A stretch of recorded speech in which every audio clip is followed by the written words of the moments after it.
The final informal report is on communities of interest in the city's redistricting process, and Michelle Gutt is available if there are any questions. I have a couple, Michelle.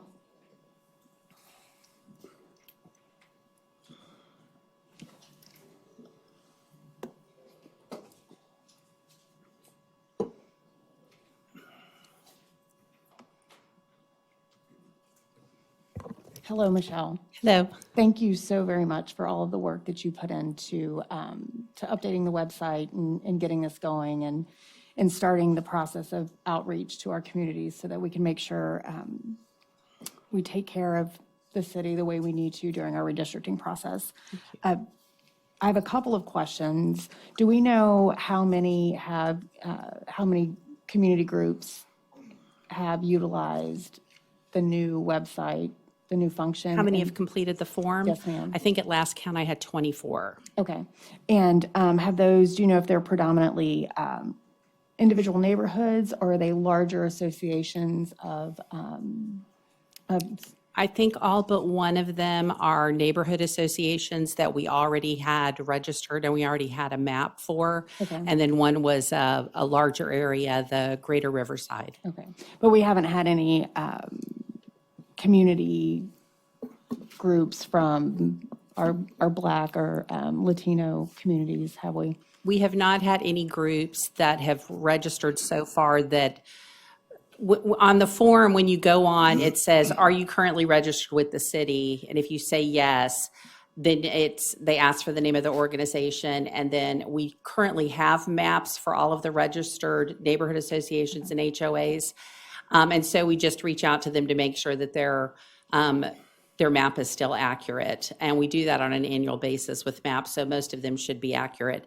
If they were to mark that they are not currently registered with the city, then we have staff members in our community engagement office who will reach out to them and meet with them personally to help them create a map and to complete all of the information that we need so that we can add that to the GIS layer within the ESRI redistricting software. But no one's done that yet, correct? No one's done that yet. Okay, I appreciate you. Thank you so much. Okay, thank you.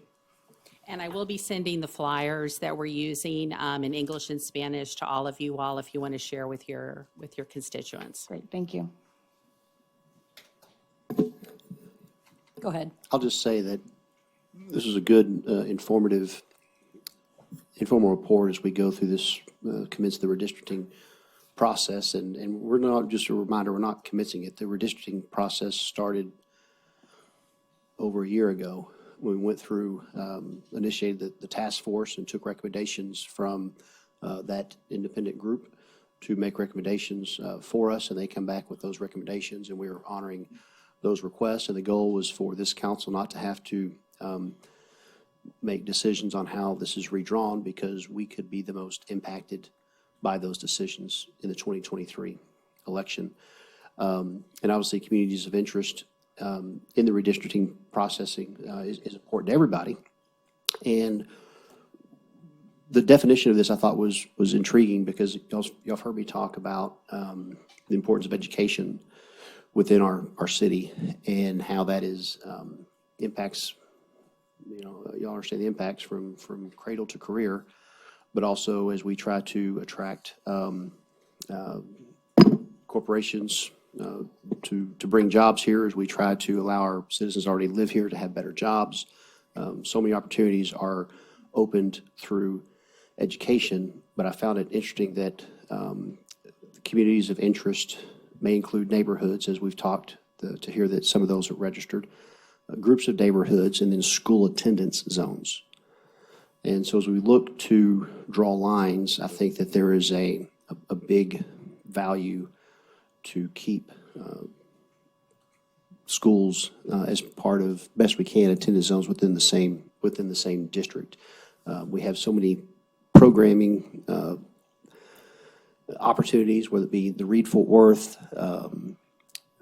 drown prevention, whatever it may be. We all work so closely with different ISDs.